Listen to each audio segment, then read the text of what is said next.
ThatGreatBusinessShow.com is brought to you by De Facto Shaving Oil, the best anyone can get. Made in Ireland, sold worldwide.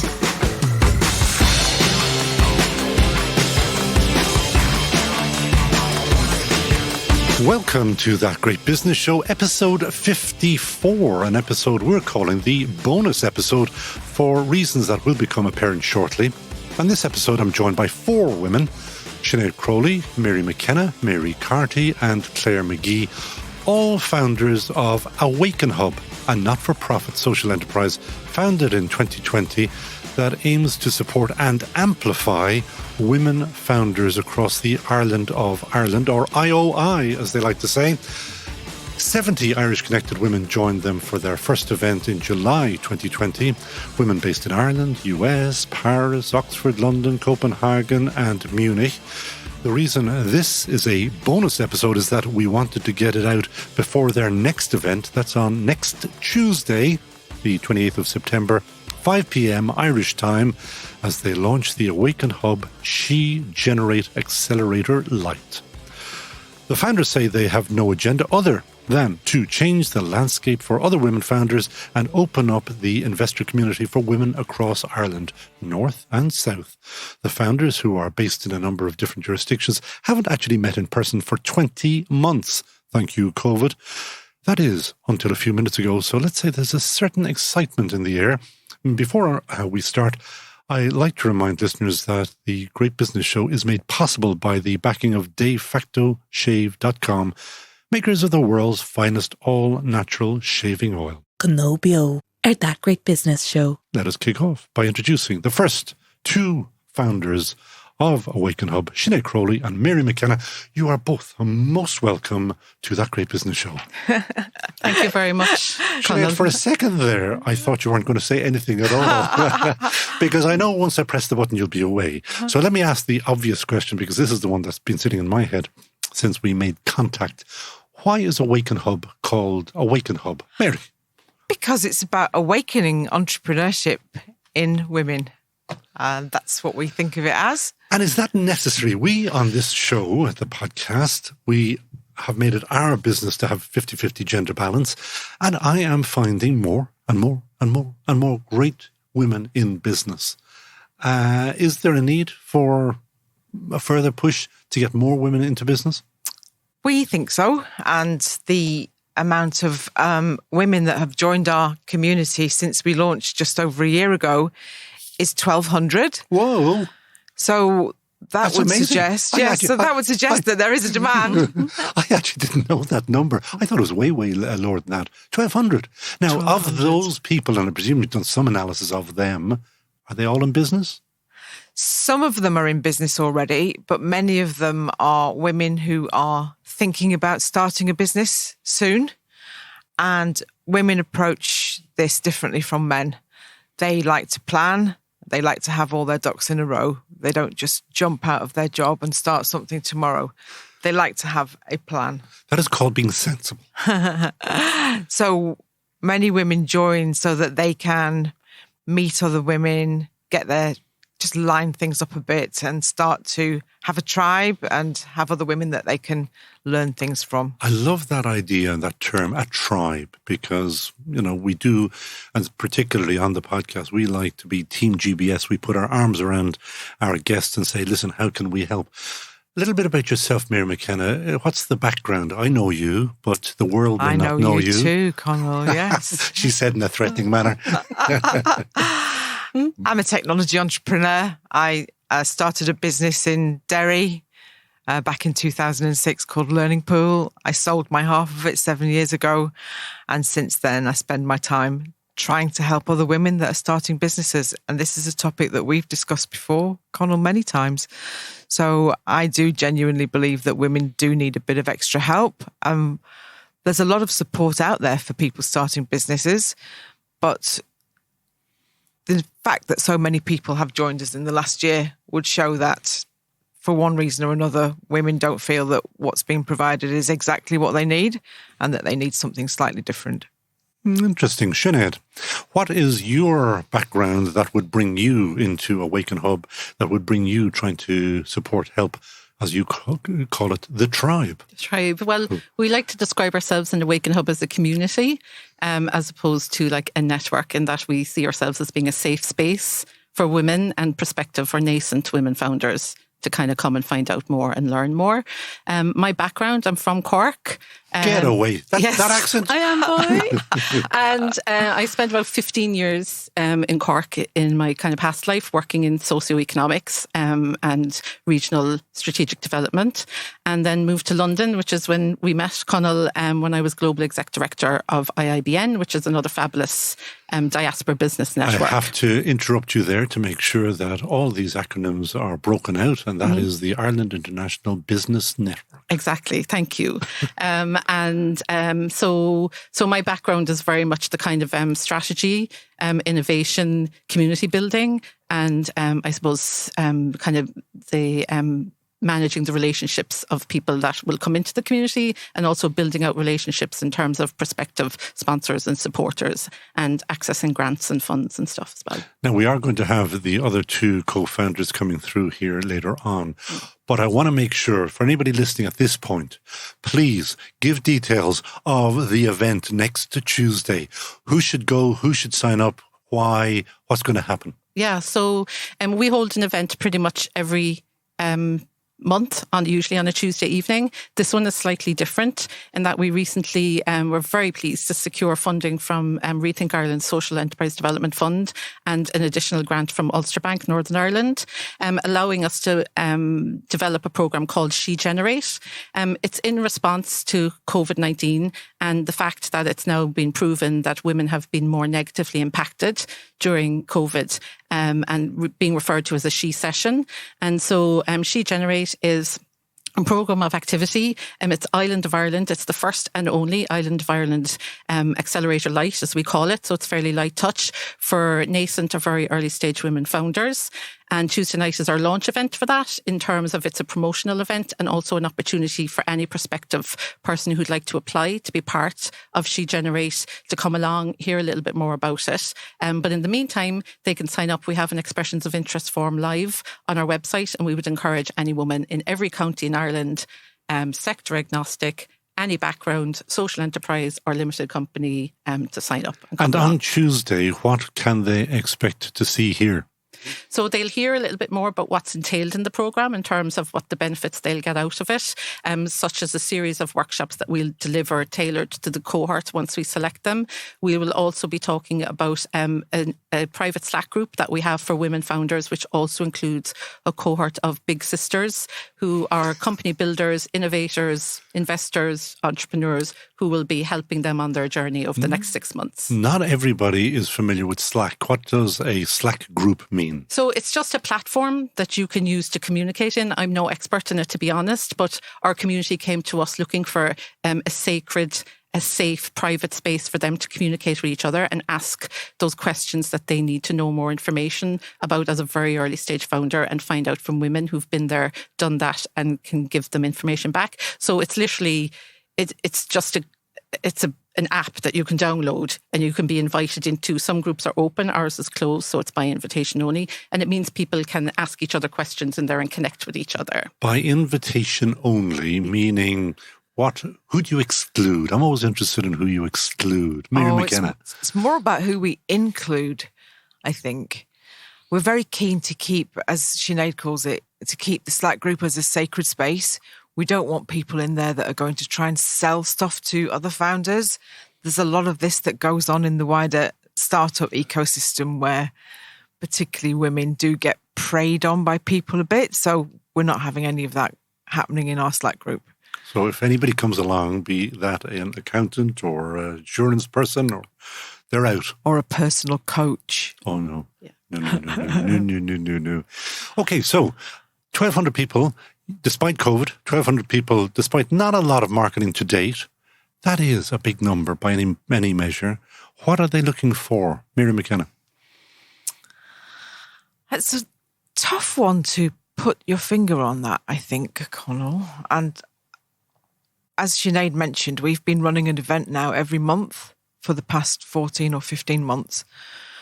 We expected, as everybody got zoomed out, that the numbers would drop off but they actually haven't. And we are told that in the absence of networking happening, our breakout rooms are the best thing since sliced bread. So people come along we've got 2 great speakers, for example, on Tuesday night. We've got the TikTok sensation, Mammy Banter, from Derry. And we've got Mamobo Ogora, who's started Gorm Media over in Limerick. The 2 of them are speaking at our event Tuesday night. So you come along, you meet some new people, you listen to some speakers, and then we have some networking breakout rooms. So where people chat a little bit about their business. All virtual. All virtual. The great thing about Zoom is nobody gets left out. It's inclusive. You can also make dinner while you're watching it as well, of course. Can do, yeah, but our people do keep their cameras on, which is another slightly unusual twist. So. Even for our Christmas jollies that we had in December, people were dressed up in reindeer outfits and Christmas jumpers and everything. It was good fun. Looking back to last December, I think we were all on the verge of doing whatever just to jolly it up. Is this all free? So we were free. So we're actually registered as social enterprise, and I think Claire's going to talk to you a little bit more about that later on. But so for us to try and start, so we've done all of this for nothing ourselves to date as founders. We've resourced this ourselves. So in January, with the permission of the community, we asked them, they now pay £10 to come to our events, which we think makes it accessible to everyone, and it just gives us a little bit of revenue to start out. This event on Tuesday is, however, free and open to anybody. So as many people that would like to come along are welcome to come along to that. What are the big hurdles to women getting into business, Mary? There aren't any hurdles, I don't think, for women starting a business. But if they want to scale it, I think that's where things get tricky. And again, this is something that we've discussed in the past. Only a tiny percentage of investment money from venture capital firms goes to businesses that women start. Why? There's a litany of reasons for why this is. Most of the VCs themselves are men, not just men. They're men of a certain type. And it is that whole thing that if it looks like a duck and walks like a duck, it probably is a duck. But if you're not the duck, then nobody backs you. But on the other hand, these venture capital companies are trying to make money.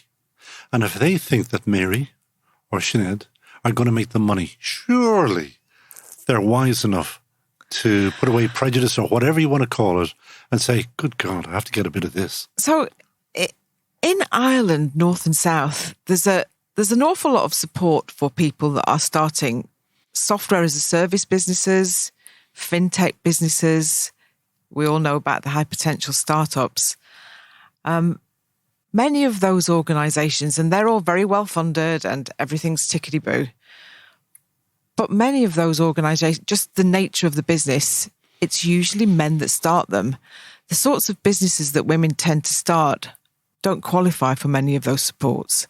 So things that women are doing in rural Ireland, you know, if you're starting a small business in Tralee and you're going to employ 10 people and you're never going to be acquired by a West Coast giant, you're not as attractive to the VCs. But they don't need VC investment. I mean, honestly, if they're making soap, you'd be overrun with the amount of money because of the amount of soap that you're making. But they do need investment. Yeah, but not VC investment. Not VC, but there's degrees. Angels, maybe, or family and friends, as they like to call it as well. So often they'll have exhausted their family and friends. They've asked everybody that they know to support them. And that's, I think, the point at which they come to us. It's that gap between family and friends and VC. They're our target. I think, and I agree with you, that there is that gap there. And whether you're not bankable because you don't want to put your house or whatever you have on the line. Credit unions can't do it because the legislation won't allow them to do it. Microfinance Ireland will go to 25,000, but no more. There is that gap, isn't there? There is a gap, but we're not specifically helping those women to raise funding at the moment. We're doing the earlier part, probably, which is helping them get their business up and running. getting, as you said, the ducks in a row.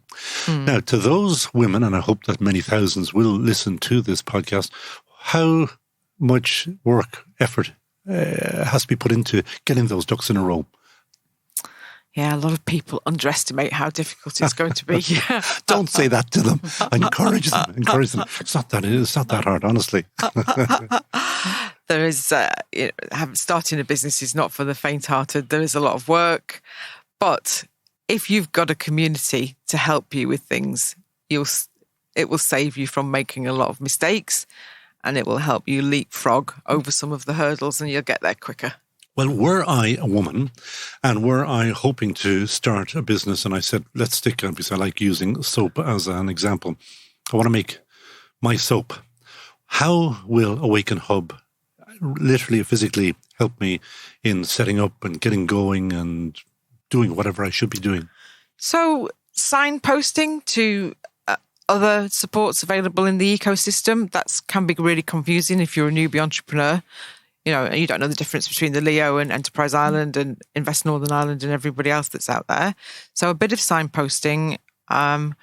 We see the women in our community sharing stuff with each other. So, for example, they sometimes ask for shareholder agreements or contracts of employment, things like that. Somebody else will always say, oh, I've got one of those that I can let you have. And every lawyer in the place saying, oh, God, no, that's the biggest mistake ever. And I guess they also, for example, there are two people in the Awaken Hub community who've decided to co-found together. So they've joined forces. They each had their own business, but they've clubbed together and they're going to just do one thing as co-founders now. Now, you don't have to name them or tell me what their businesses are, but if one was making widgets and one was making soap, have they decided to do something completely different because they just liked working together? No, they've just put the two things together in a complementary way, and they're just going to work together on it. So, what's your measure, both of you? What is your measure of success that you think that you're, sometimes you have to say, we're not hitting a target, or that is our target. What is the target? I think we're more in the business of planting 1,000 flowers and seeing what emerges. Some will wilt, some will go forth and multiply. Yeah. But 1,000 flowers, there are 250,000 SMEs in the country. Any idea how many of those are women founded or women run? No.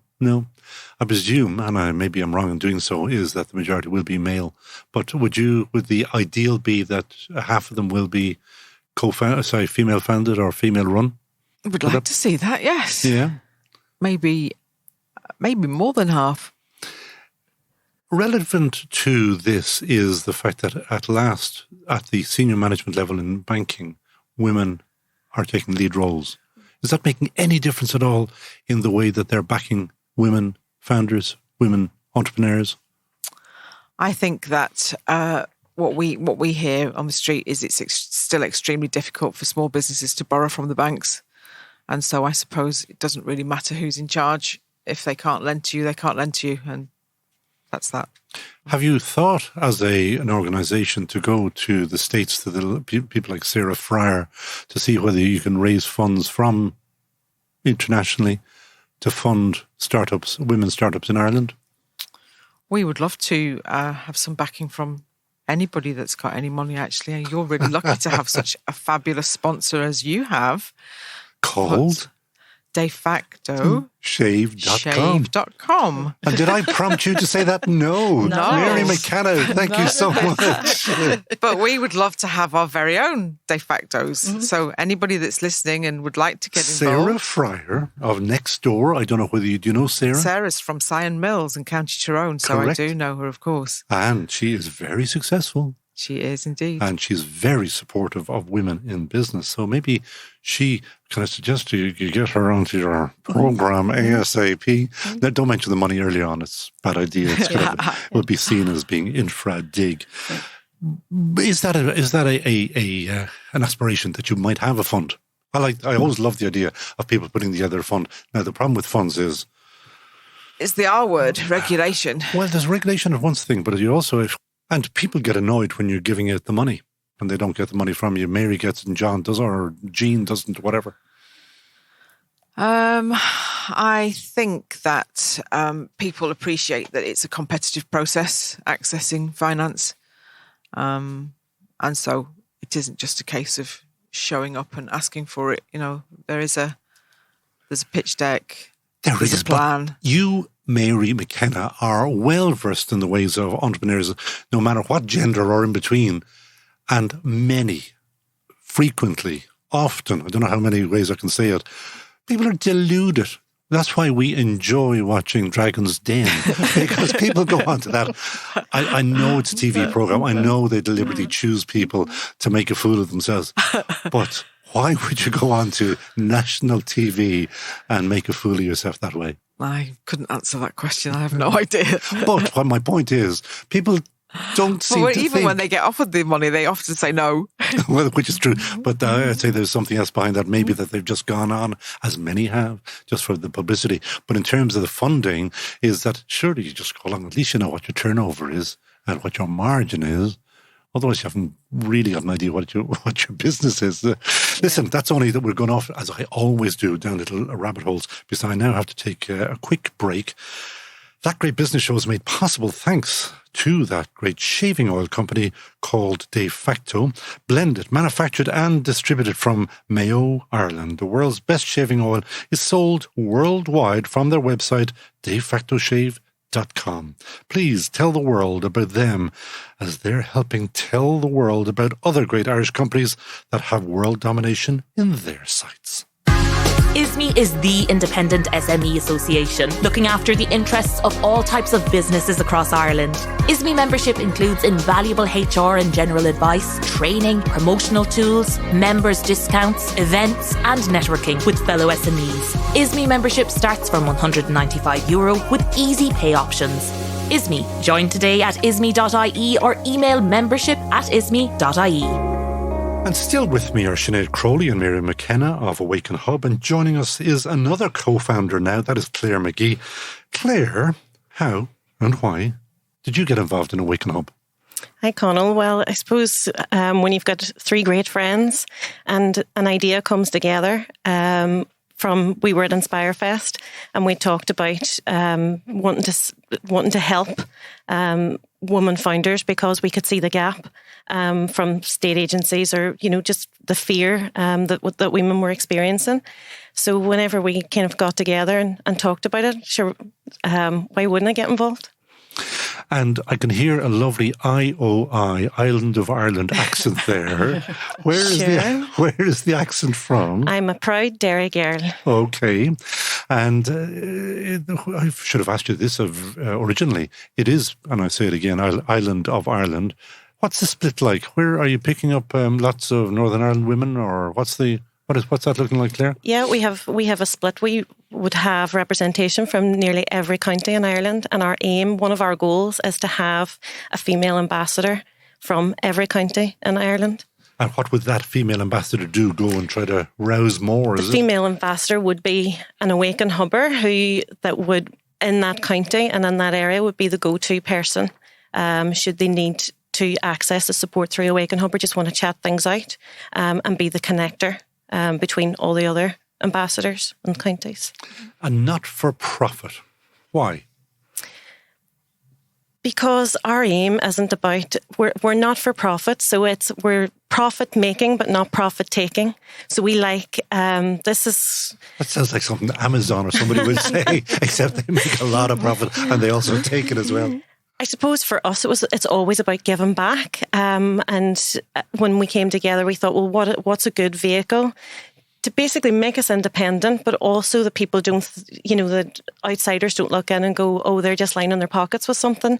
So this was really, a social enterprise. It's all about the social impact for us is more important than actually kind of making any money. Any money that we make goes back into us delivering our mission and our vision, which is that we have a really good supported network community of female founders across the island. I have to ask, because I was told by yourselves that you haven't met up in 20 months. What was it like meeting the ladies today? Was today the first day you met with them? Last night we met. Last night? What was that like?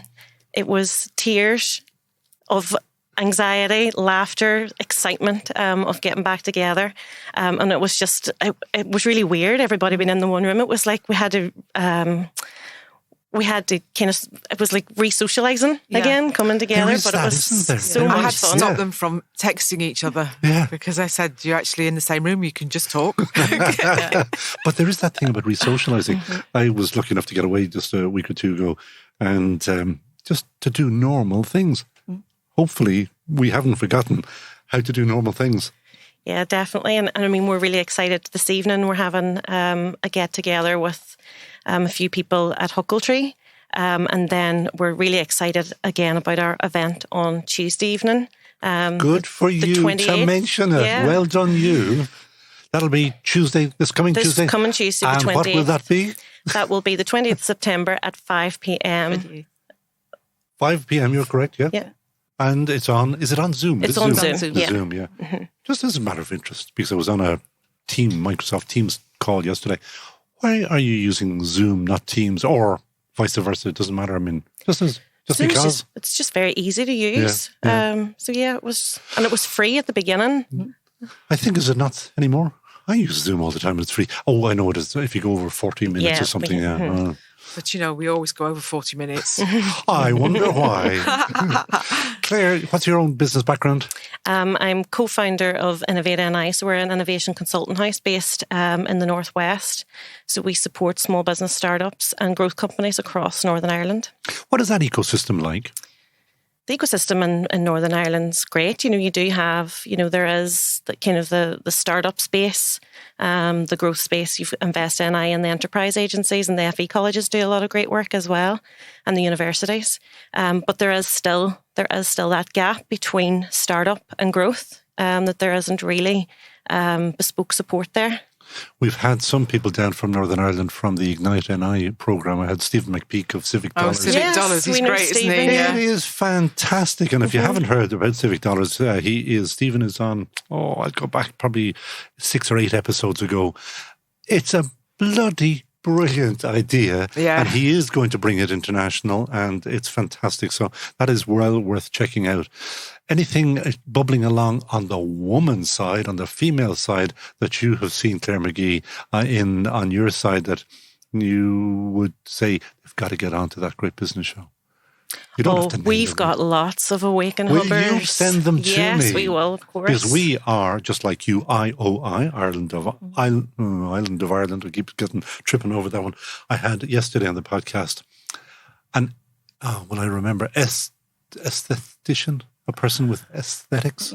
She's lovely, lovely Geraldine Jones of Skin Formulas, but I couldn't say her name, or sorry, her title.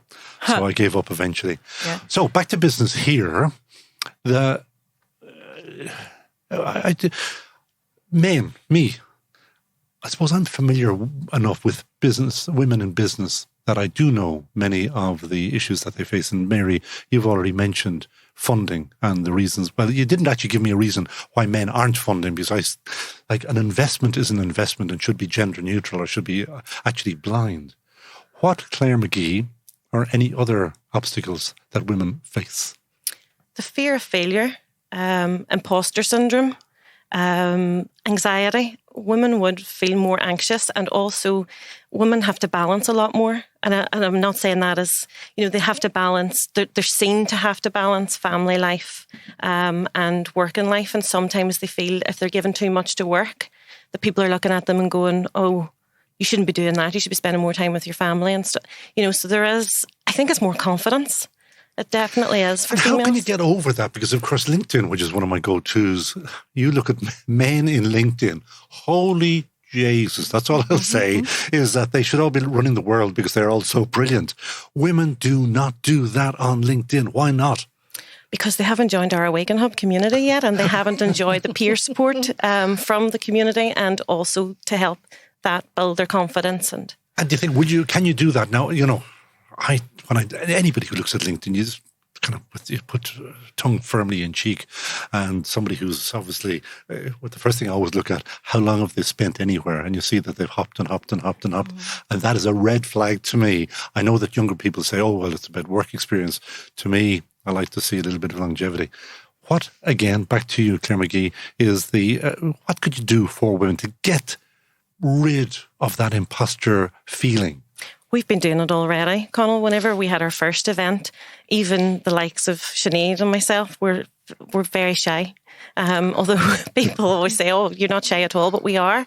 And before if someone had asked to do a podcast or would have asked us to host an event, we were like, we'll get someone to do that for you. We've known loads of people who could do that for you.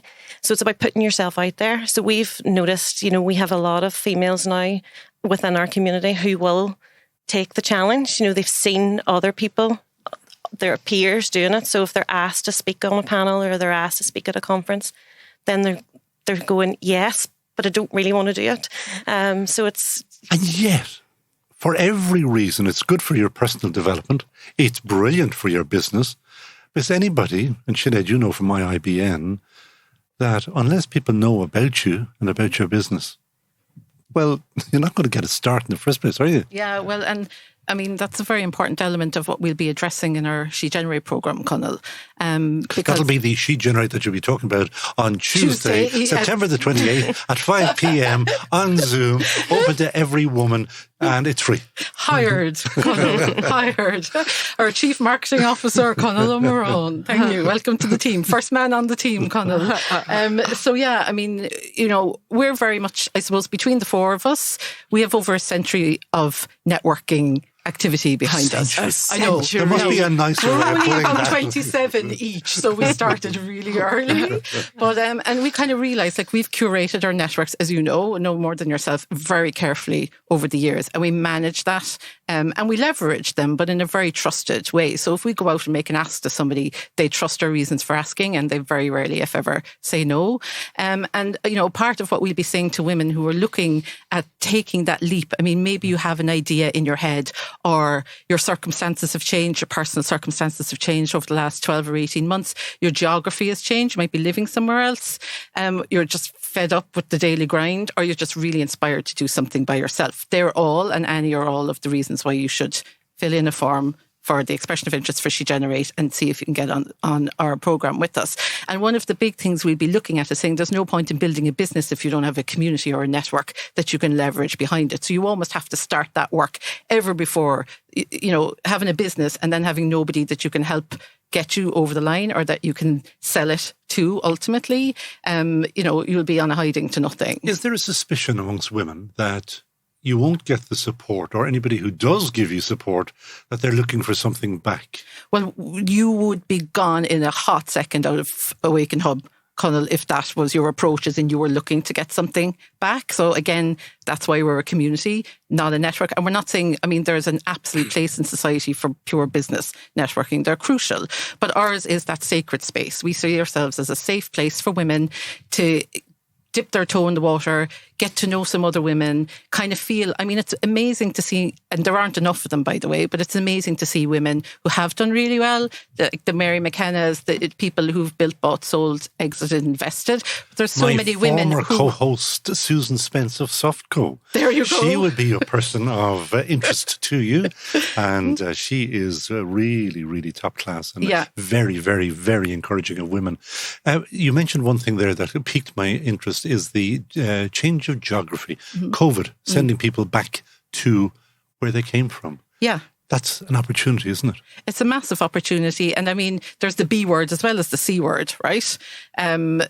Brexit. Oh, yeah. Right? Okay, yeah. And COVID combined. We've seen, as some of us who've kind of bilocate between Ireland and the UK for the last decade or so anyway, we've seen a lot of our friends and stuff looking to move home for all of those reasons. And not only move home, but they're looking to move out of Dublin into Cork or out of Cork, Kerry, Donegal, wherever. So there's massive opportunity. And that's one of the really positive things about COVID. It's blown that whole situation open where people realise you can actually build and scale a business if you want to in any part of Ireland once you have the supports and a community that you can, I'm going to say it, Claire, lean into.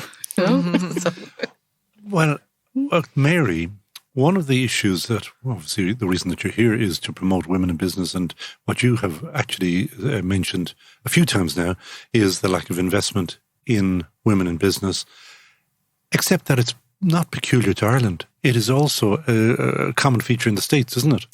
it's not just Ireland, but Ireland is really quite behind with this, Conall. And, you know, I'm a member of the HBAN network in Northern Ireland. And guess how many? Halo Business Angel Network. Yes, thank you. Sorry, we're on the TLAs, aren't we? There are only 3 women in the network. Out of how many?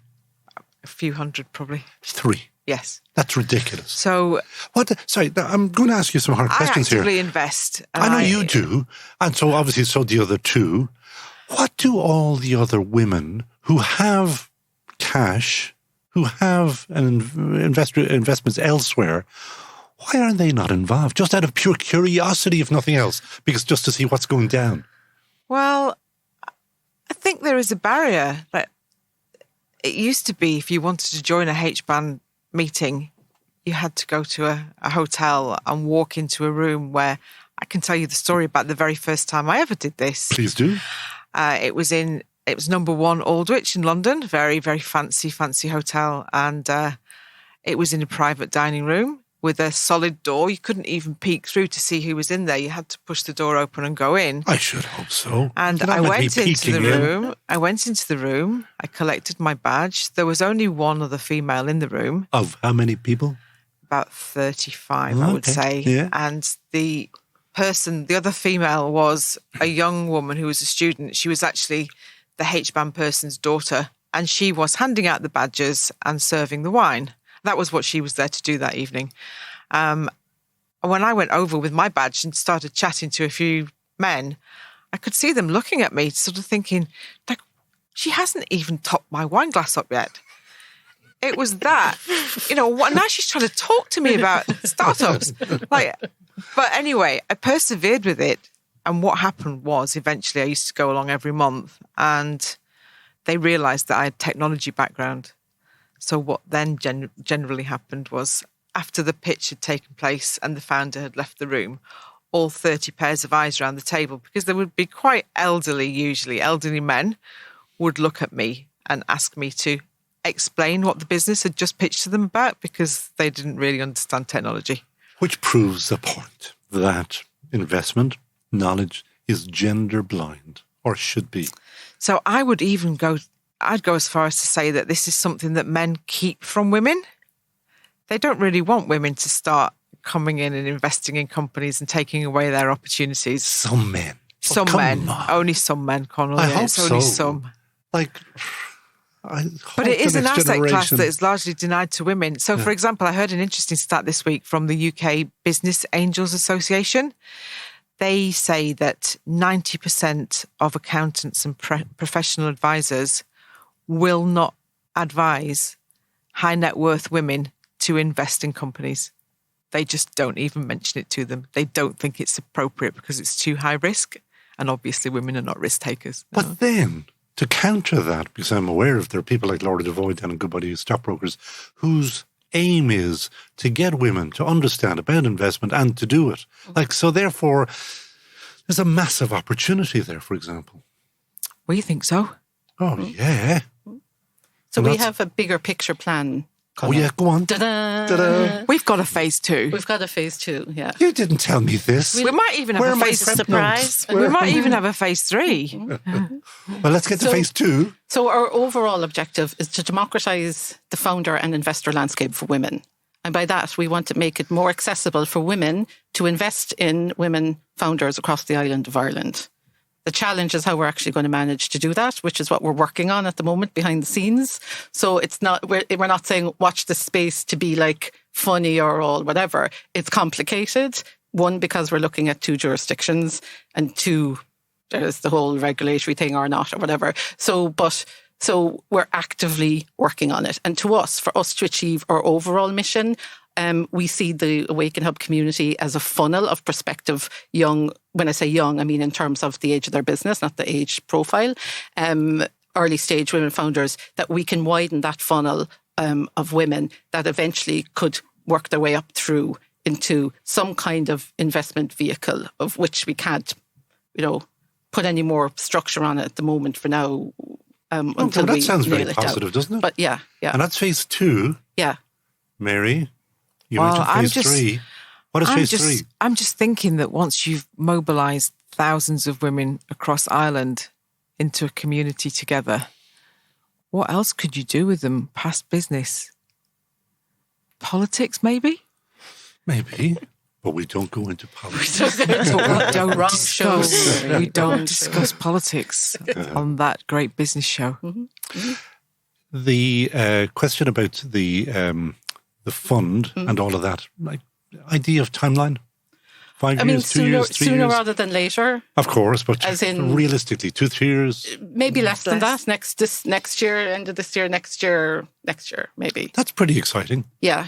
And I mean, our plan is, in terms of democratizing, is to level up women as potential investors and to encourage women and to be able to facilitate them to invest lower amounts as well as higher amounts so that they can learn about the process. You, Sinead, are living in the UK. Mary, you were living in the UK, and I'm not going to go anywhere near Derry, London. No. What's the scene in the UK vis-a-vis women and what you're trying to do? Is there anything similar, or...? We don't think so, no. That's really good, isn't it? I mean, good in the sense that you're leading the way. And certainly, again, for us, I mean, and we're not political, right? So we're on the right show, Conall.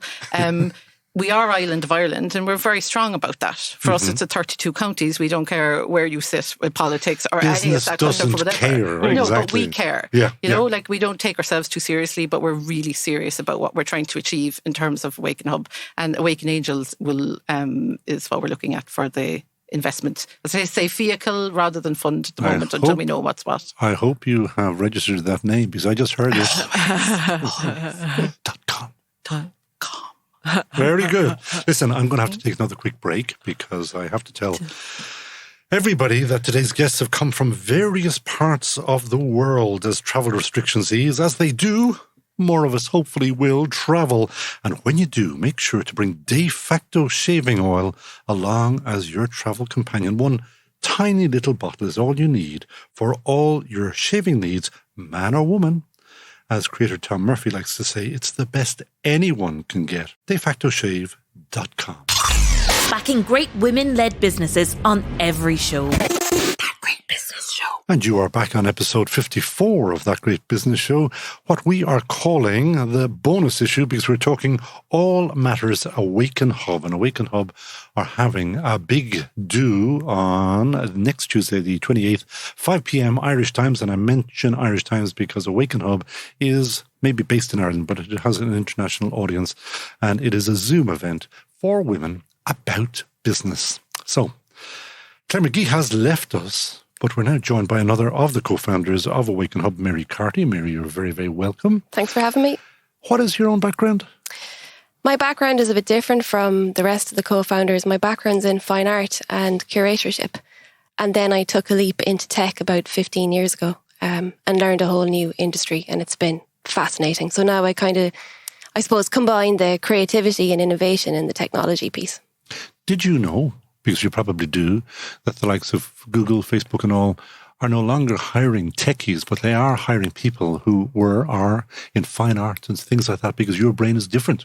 Yes, and this is where I think creative entrepreneurs have a huge advantage. And I think actually the future is more about being creative and bringing people together from diverse backgrounds and being that bridge, that connector between one type of knowledge and another. I think that's really important. So I'm not surprised.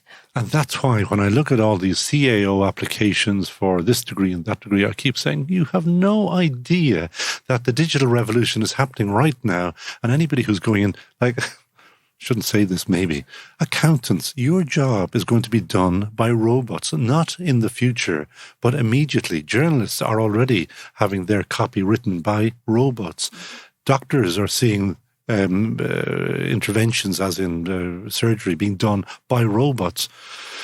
It's all over unless you are creative. Isn't that right, Mary Carty? Yes, that's the thing. And I think to encourage all of us that we are all creative. And even though I think sometimes we feel that's been knocked out of us in some way or another, you find your community and you can innovate together and collaborate. And I think collaboration is the big thing, which I suppose is one of the very big reasons why Awaken Hub was such an amazing thing too. And how did you get involved with them, or how did they find you, or? Inspirefest. It comes back to Inspirefest. I think it might have been the year that I spoke at Inspirefest, and we all sat down. And that's Anod's event. Anod, yeah, another brilliant woman. Absolutely, future human now, and we all got around a table. It's not that she's a future human now. That's right. The event is now called Future. Exactly. We got around the table and we were talking about our networks and how could we put them together for good. And anyway, COVID hit and we were all at home, and now we have Awaken Hub. What would you like to see from your perspective, as in given the creative side? Because obviously it's my absolute passion. Anything creative. I just want to see my kids doing anything that's creative. What would you like that Awaken Hub would do? What would you... I think Awaken Hub for many people will open doors. And what I really like is that cross-pollination of conversation, people coming together from different backgrounds, people being curious about what's happening in the world, trends, noticing what's happening next. How can you improve upon, or what's the gaps? And when you bring people together, a gap that I see in one area, somebody else might have solved. And by bringing that diverse thought and innovation together and just open curiosity, for me, Awaken Hub is that great facilitator and a democratizer. And, being welcoming and friendly, that is incredibly important, because nobody is going to trust you with their idea or ask your advice unless they trust you. And that's incredibly important. So for me, they're all the things that Awaken Hub does really well. Do you find that that's necessary, being a woman, that you need that kind of welcoming thing from other women? And let me just go off a little sidebar here. Wasn't it Madeleine Albright who famously said, there's a special place in hell for women who do not help other women? Mm-hmm. Look, I think anybody who starts a business needs that. I mean, it is brave to start a business. It's also lonely. And we do know from research that for women starting a business, it's actually more so, because many women have not developed those professional networks that men have. That's just life. That's just the way it is. Women often have interruptions. Called the patriarchy as well. That's true. I swear to God, the more you look into it, man, we are brilliant. You're brilliant, Conall. No, men are brilliant at running the world. Did you notice how good the world is? Oh, Jesus. But when you think about that, women a lot of the time have gaps in their career, or they've had to leave, and they haven't had that same continuation of network. So it takes a bit of time to develop that. And I suppose we are the pre-packaged, ready-made network that you can delve into, and build that out. When you heard about Awaken Hub first, or maybe you came up with I don't know who came up with the idea first of Awaken Hub. I mean, was somebody sitting in the bath or in the shower? I do all my thinking in the shower. That's in case you're thinking, why is he talking about showers? As in the word Awaken Hub or the concept? Just the whole concept. Well, I mean, as Mary said, like 3-4 years ago, we had started the idea of doing something. And Who's this we now, Tonto? So the we originally was Mary McKenna and I and our friend Denise McQuaid. And then we added in Mary Carty and Clare McGee into that. Okay. We were all friends anyway. Yeah. So you're sitting over dinner and you say, do you know what the world needs is this kind of an event or this kind of an organisation? Yeah, well, that was the earlier iteration. Awaken Hub itself absolutely came out of COVID. I mean, there was lockdown. We were all getting separate approaches through LinkedIn, through our networks or whatever, saying, can you help me please? My business from women, all from women. I'm stuck. My business that I had has now just died overnight, or, all these other reasons. So then we realised this is actually the thing that we were looking for, and we didn't know ourselves that that's what it was. And Awaken Hub itself had existed. Mary McKenna and Clare McGee had done a little pitch event in Galway, was it, Mary? Yeah, called 300 Seconds Ireland, which was about getting women to start public speaking, because Claire and I were so fed up about going to tech conferences, and there would be women sitting on panels occasionally, but there was never any women that would keynote and get up and speak. So Claire and I decided to fix that. So we did a few little events around Ireland where we had women stand up and talk for 300 seconds, which is 5 minutes. Anybody can do that. So we just used we had the Awaken Hub, but it hadn't no more had been done with that between then and COVID. So we just said, we came up with all these different names, and we were probably a couple of weeks, but loads of different names and Irish names and all the rest of it, and anything that we could find, as Gaeilge with a she or a warrior or a whatever, something that evoked kind of community and strength and tenacity and kindness as well. It's a big part of what we do. It's about being kind and being good to each other. Just to talk to me about that, because that would be an area of big interest to me, about being kind. Yeah. Because in business, many people, probably most people who don't know about business think it is ferocious, it's wicked, it's horrible, people stamping on each other. Of course there are those people, as in life. But my experience, be it man, woman or child, who is in business, they do support each other. Isn't there a kind of a common community in that? Yeah, there is. I mean, if you're in business, you need support from other people to believe in you, people to write that first check, people to invite you on a podcast. You need all that. And that is kindness. And yes, business can be all those other things too.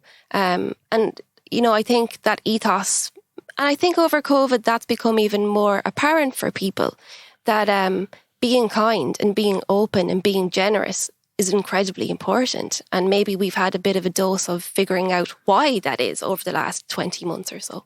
As the Americans love to call it, paying it forward. Don't they do that? Yeah, like yourself, Conall. I mean, like, we've known each other for years.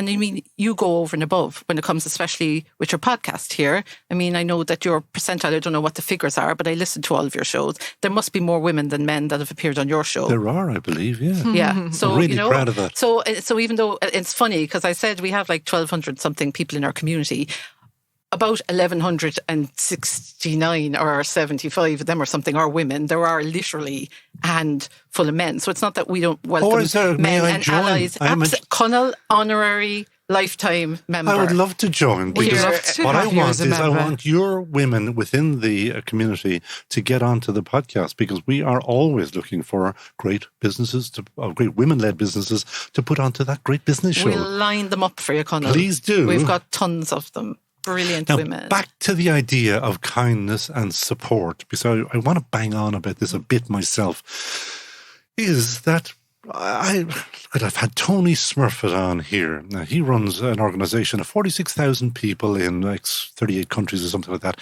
He is supportive of other businesses. I love people in business, doesn't matter about the gender, who help others. And it does happen, doesn't it? I wonder, do those, in this case, women who are starting out, do they actually realise that people do help you in business? Or is that kind of they're just not aware of it? Maybe when you start out, because you just don't know. Yeah. That is the thing. What you don't know. And I think you need that place to ask those questions. Is this normal? Can I ask that question? Does that honestly happen? How do I approach this? How do I approach that? I think very soon you do realise that people are very kind and generous, and they do help out. They have a natural curiosity, isn't it? Because they want to know more about your business. That's what I find. Yeah. So, oh yeah, Mary knows all about that. I'll put you in contact with Mary because she's done that herself and whatever, yeah. And the thing is, we all want to help each other out. That's an inherent, human capacity. And we all like to give good review or be helpful. And we get something back from that. So that transaction in itself lends itself to paying that forward, because I've helped you out and then you will help me out or somebody else. And I think that's a really nice thing to develop. That is the theory. Sometimes it doesn't actually go into practice, but in general, I think it does. And again, I mentioned the Americans and they're paying it forward. Yeah. Right, we are going to come up to the end of our little chat.